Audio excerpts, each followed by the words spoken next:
पाकिस्तान ने मसूद अजहर को रिहा कर दिया है। जराये के हवाले से खुफिया तौर पर मसूद अजहर को रिहा किया गया है। आपको बता दें कि अक़वाम मुत्तहिदा ने पाकिस्तानी दहशतगर्द तंजीम जैश ए मोहम्मद के सरबराह मसूद अजहर का नाम आलमी दहशतगर्दों की फहरिस्त में शामिल किया था, जिसके बाद पाकिस्तान ने कार्रवाई करते हुए मसूद अजहर को गिरफ्तार किया था। वहीं दूसरी तरफ IB ने अलर्ट जारी किया है। हिंद पाकिस्तान सरहद पर पाकिस्तान ने मजीद फौज को तैनात किया है। राजस्थान से मुत्तसिल सरहदी इलाकों में पाकिस्तान ने इजाफी फौजी तैनात कर दिए हैं और इसके बाद हिंदुस्तान में IB ने अलर्ट जारी किया है।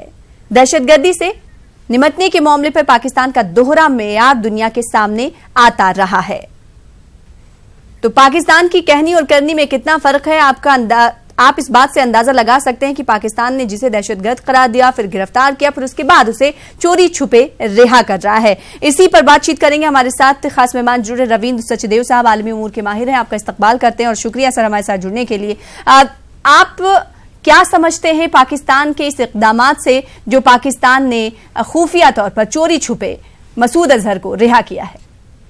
देखिए, ये इंटेलिजेंस की रिपोर्ट है और ये बेहद वरीसम है, पर इसमें मेरे को और हमें जो ज्यादा देखना चाहिए, पाकिस्तान ये जो कर रहा है वो क्यों कर रहा है। मानिए उसने मसूद अजहर को छोड़ दिया, मानिए कि वो इसलिए कर रहे हैं कि वो अंडर वाटर, कहा जा रहा है कि जैश ए मोहम्मद के कुछ ग्रुप तैयार हो रहे हैं जो समुद्र में अंडर वाटर से आकर के, समुद्र से आकर के भारत के छोर पे आकर के अटैक करें। ठीक है, पर बात ये समझने की कि पाकिस्तान ये क्यों कर रहा है, क्योंकि पाकिस्तान को पता है भली भांति कि अगर इस तरह का कोई भी अटैक हुआ भारत पे तो भारत रिस्पॉन्ड करेगा और जोर से करेगा। तो क्या पाकिस्तान ये चाहता है कि भारत उसके ऊपर अटैक करे और फिर उसको वो कहां ले जाना चाहता है?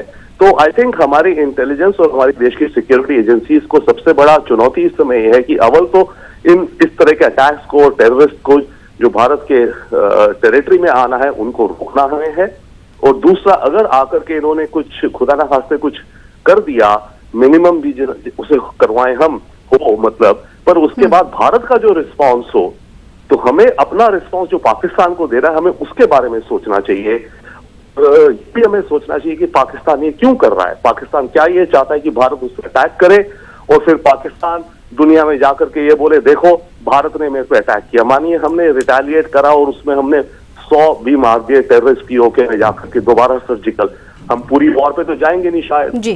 तो 100 वहां पे उसने अपने आतंकवादी चाहे मरवा भी दिए, अपने सिविलियंस मरवा दिए, उसके पास मुद्दा बन जाएगा। और UN की आप ध्यान रखिए जनरल असेंबली आ रही है जिसमें न्यूयॉर्क में 24 से 27 सितंबर तक सारे देशों के लीडर्स वहां होंगे।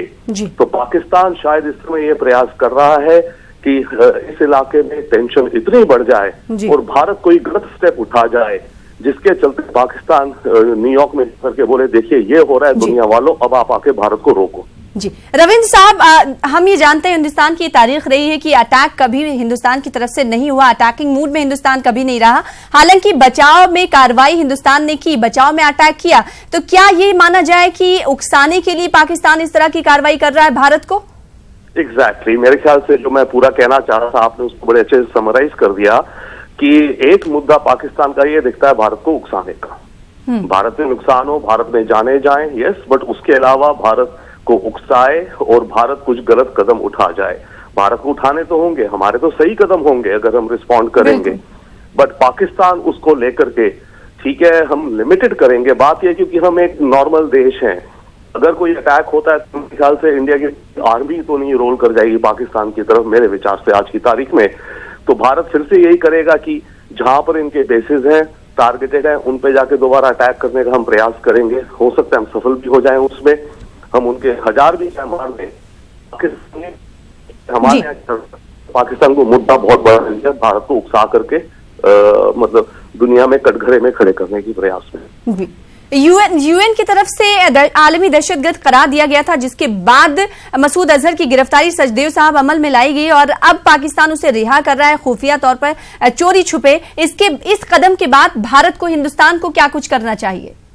देखिए दो तीन चीजें। एक तो ऑफकोर्स हमारी इंटरनल सिक्योरिटी, नेशनल सिक्योरिटी हम जितनी बढ़ा रहे हैं बढ़ानी चाहिए पूरी, ताकि कोई बॉर्डर के अक्रॉस या पानी के थ्रू कोई हमारे यहाँ दहशतगर्द ना आ सके। सबसे पहले तो वो चीज हमें करनी चाहिए, रहे हम राइट। पर इसके अलावा दूसरा मेरे ख्याल से हमें दोबारा यूएन में और वर्ल्ड बॉडीज में इस इंटेलिजेंस को शेयर करना चाहिए। देखिए पाकिस्तान ने उसको खुफिया तरीके से रिलीज कर दिया, ठीक है ना। वो हमें प्रेशर दोबारा बनाना चाहिए दुनिया की सरकारों में, यूनाइटेड नेशंस के साथ, कि पाकिस्तान टेरर को प्रमोट कर रहा है और इस तरह के दहशतगर्द जो उसमें थे उसकी कस्टडी में थे, उनको छोड़ करके उन्हीं के जरिए कुछ ऐसे कराने का प्रयास कर रहा है।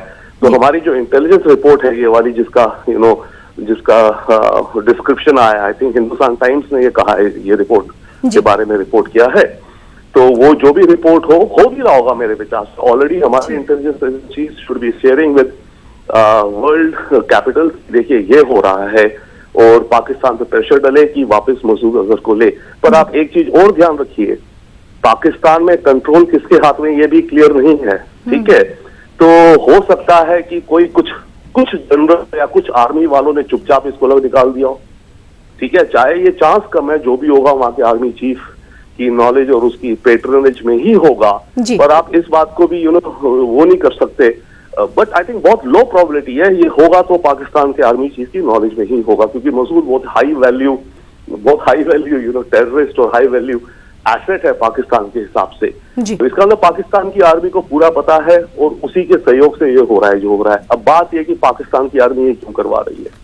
जी, सचदेव साहब हमारे साथ जुड़े ने। दहशतगर्दी से निपटने के मामले पे पाकिस्तान का दोहरा मेयार दुनिया के सामने आया है, इसका असली चेहरा दुनिया के सामने आ चुका है और वो आलमी फोरम पर अलग थलग पड़ता जा रहा है। पाकिस्तान का संजीदा तबका भी इस हकीकत से वाकिफ है। एक टीवी इंटरव्यू की बात हम करेंगे। इस टीवी मुबाहिसे में एक पाकिस्तानी वजीर फवाद चौधरी ने यह एतराफ किया है कि तखरीबी सरगर्मी अंजाम देने वालों के बारे में पूरी जानकारी होती है। इस हवाले से हम आपको मुख्तलिफ बुलेटिन्स में लगातार उनका बयान भी सुना रहे हैं, लेकिन आपको बता दें कि आज खुफिया तौर पर मसूद अजहर की रिहाई के बाद हिंदुस्तान में भी अलर्ट जारी कर दिया गया। आईबी ने अलर्ट जारी किया है और जो सरहदें मुत्तसिल हैं पाकिस्तान से, वहां पर चौकसी बढ़ती जा रही है। और बातचीत करेंगे और रुख करेंगे दिल्ली का। हमारे साथ हमारे नुमाइंदे शंकर आनंद जुड़ रहे हैं। शंकर आनंद, जिस तरीके से पाकिस्तान के हवाले से ये खबर आई कि मसूद अजहर को रिहा किया गया, हम आपसे लगातार बार बार जुड़ रहे हैं। अब जबकि जो मुत्तसिल सरहदें हैं वहां पर अगर आईबी की तरफ से अलर्ट जारी किया गया तो किस तरह से सिक्योरिटी पुख्ता की गई है, बताइएगा।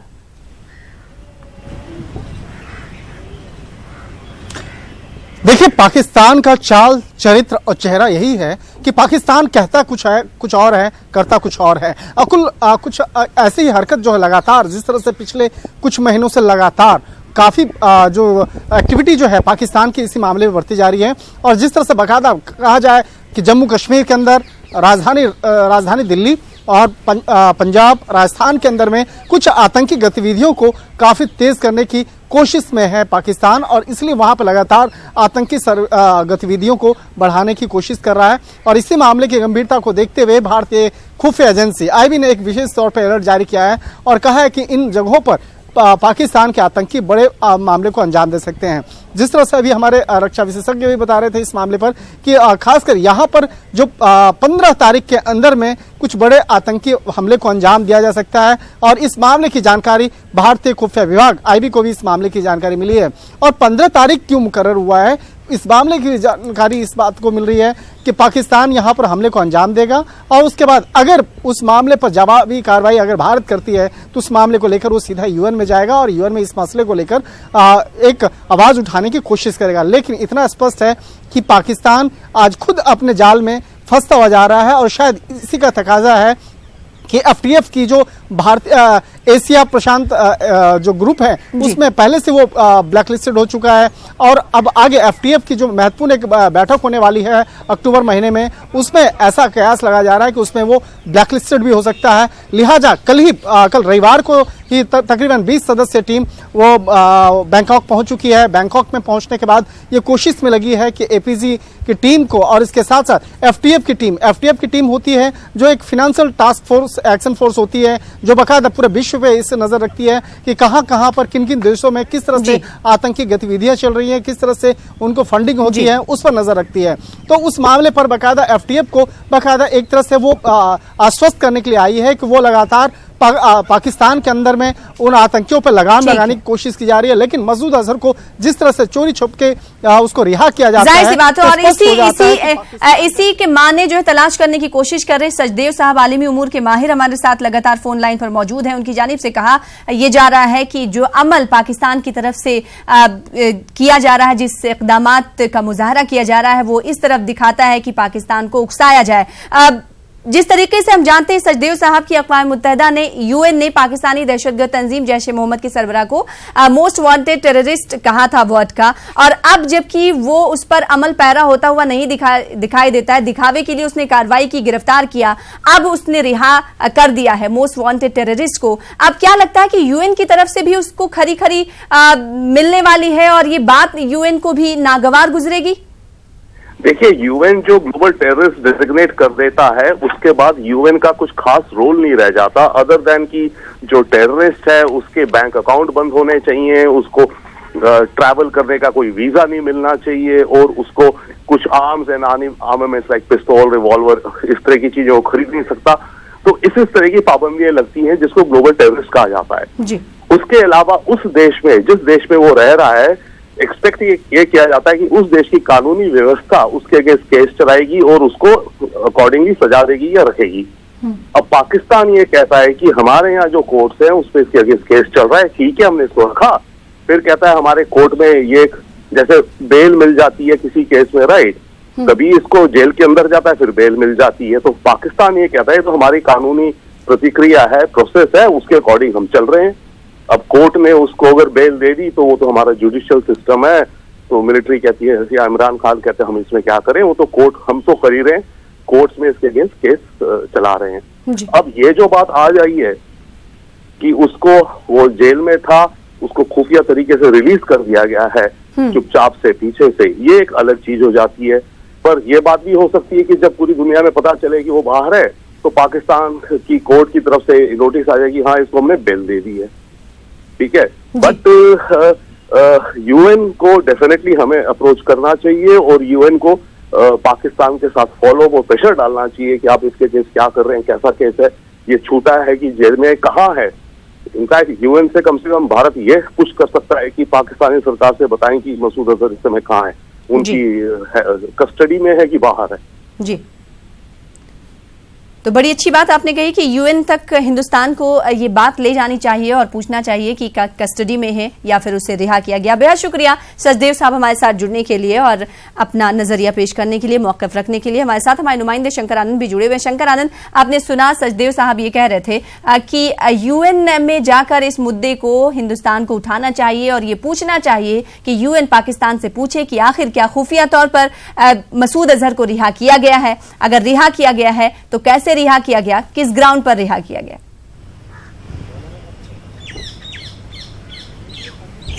देखिए, एक तरह से कहा जाए अगर रिहाई की बात आ रही, निश्चित तौर पे एक बड़ा मसला है, लेकिन ये भी स्पष्ट मैं आपको कर देना चाहता हूं, जिस तरह से भारतीय खुफिया एजेंसियों की इस मामले की जानकारी मिली थी कि जिस वक्त में मसूद अजहर को कस्टडी में रखा गया था उस वक्त में भी लगातार वो आतंकियों के संपर्क में जुड़ा हुआ था।